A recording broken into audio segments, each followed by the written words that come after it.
26-এর আগে বীরভূমে ফের শাসকের কোন্দল কাঁটা, রক্তগঙ্গা বইয়ে দেওয়ার হুমকি কাজল ঘনিষ্ঠ তৃণমূল নেতার। জেলা সভাপতির পদ হারিয়ে কেষ্ট শক্তি প্রদর্শনের মধ্যেই হুঙ্কার কাজল ঘনিষ্ঠ ব্লক সভাপতির নিশানায় কি অনুব্রত মণ্ডল? দলকে রসাতলে পাঠিয়ে দিচ্ছে, তৃণমূল কংগ্রেসকে ডুবিয়ে দেওয়ার চেষ্টা। আর কি বলেছেন তিনি, শোনাবো। দলটাকে রসাতলে নিয়ে যাওয়ার চেষ্টা, দলটাকে ডুবিয়ে দেওয়ার চেষ্টা। অবাক হয়ে যাচ্ছি আমরা, কি পরিবেশ তৈরি করে দিল বোলপুর থেকে। কিন্তু বোলপুরের বোঝা উচিত, রক্ত গঙ্গা বইয়ে দেবো, আত্মত্যাগ করে দেবো, তৃণমূল কংগ্রেসের ক্ষতি হতে দেব না। মমতা বন্দ্যোপাধ্যায়ের সম্মান অটুট থাকবে, অভিষেক বন্দ্যোপাধ্যায় আমাদের সম্মান তাদের অটুট থাকবে। তাদেরকে নিয়ে আমাদের সবকিছু, তারাই আমাদের কাছে আদর্শ, তারাই আমাদের কাছে শিক্ষা, সবকিছুই আমাদের কাছে। রক্তগঙ্গা বইয়ে দেব হুঙ্কার নুরুল ইসলামের। পাল্টা কাজল শেখ কি বলেছেন এই প্রসঙ্গে রাখবো আপনাদের সামনে। কর্মাধ্যক্ষ নুরুল ইসলাম সাহেব, উনি আমার অভিভাবক, দীর্ঘদিন ধরে রাজনীতি করছেন, জন্ম লগ্ন থেকে তৃণমূল দলটার সঙ্গে আছেন। বীরভূম জেলা পরিষদের পরিচালনা করি আমরা, যারা কর্মাধ্যক্ষ আছে, যারা সদস্য আছে, বীরভূম জেলা আধিকারিক যারা আছেন, সকলকে সঙ্গ নিয়ে আলাপ আলোচনা সাপেক্ষে আমরা বীরভূম জেলা পরিষদ পরিচালনা করি। স্বভাবতই উনি অভিভাবক আসনে আমার বসে আছেন, তো ওনাকে কেউ যদি কুপরামর্শ দিয়ে থাকে, তার মানে তিনি এটা চাইছেন বীরভূম জেলা পিছিয়ে যাক। বীরভূম জেলার উন্নয়ন যেটা হচ্ছে মমতা বন্দ্যোপাধ্যায়ের হাত ধরে, সে উন্নয়নকে কেউ স্তব্ধ করতে চাইছে, এটা কাম্য নয়।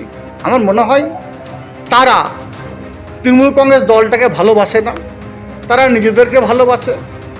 হয়তো নুরুল ইসলাম সাহেবকে দিয়ে বীরভূম জেলা পরিষদ পিছিয়ে দিতে চাইছে, এটা কাম্য নয়। ধর্মতলায় 120 রাউন্ড কার্তুজ উদ্ধার হয়েছে। আর এই বিপুল পরিমাণ কার্তুজ কাণ্ডে কি এবার তাহলে বিহার যোগ সামনে আসছে? এই কার্তুজ সব বিহারে তৈরি হয়েছিল, এমনটাই অনুমান করছে কলকাতা পুলিশের এসটিএফ। সরাসরি চলে যাব, আবির দত্ত আমাদের প্রতিনিধি রয়েছেন আমাদের সঙ্গে। আবির, গতকালই যেমন জানা যাচ্ছিল যে জিজ্ঞাসাবাদে একেবারে অন্য রাজ্যের যোগ সামনে আসছে, তাহলে কি এই বিপুল পরিমাণ কার্তুজ বিহারেই তৈরি হচ্ছিল, সেখান থেকেই আনা হচ্ছিল?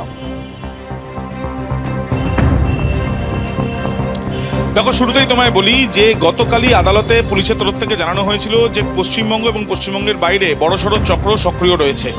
প্রাথমিক তদন্তে যেটা অনুমান করা হচ্ছে যে বিষয় নিয়ে ইতিমধ্যে বিভিন্ন জায়গা থেকে তথ্য প্রমাণ সংগ্রহের চেষ্টাও ইতিমধ্যে এসটিএফের তরফ থেকে চালানো হচ্ছে, যে এই যে গুলিগুলো, সেই গুলিগুলো তৈরি হতে পারে বিহার থেকে। তার কারণ এর আগে বিহারের বিভিন্ন জায়গা থেকে যে দেখা গেছে যে আগ্নেয়াস্ত্র উদ্ধারের ঘটনায় সেখানে যে ধরনের গুলি পাওয়া গিয়েছিল, সেই গুলির সঙ্গে এই যে গুলি উদ্ধার হয়েছে ধর্মতলা থেকে, সেই গুলির একটা সামঞ্জস্য দেখা যাচ্ছে এবং সেই পরিপ্রেক্ষিতে তাদের অনুমান।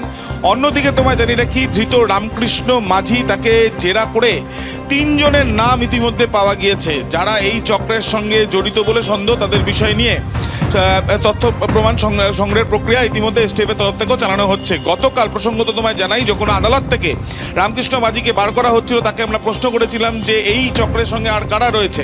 তখন একটি নামও সে মুখে বলে, শহীদুল নামে। যদিও এই বিষয় নিয়ে এসটিএফের তরফ থেকে সরকারিভাবে কিছু জানানো হয়নি, তবে এই যে 3 জনের কমপক্ষে নাম পাওয়া গিয়েছে, যে 3 জনের নাম ইতিমধ্যে কেস ডায়েরির মাধ্যমে আদালতও কিন্তু জানিয়ে রেখেছে এসটিএফ। এই যে 3 জন, তারা কতদিন ধরে এই কাজ করছে, তারা কি শুধু 3 জনই রয়েছে নাকি এই সংখ্যাটা আরও বেশি, সেটা খতিয়ে দেখা হচ্ছে বলে এসটিএফ সূত্রে খবর। আবির, ধন্যবাদ।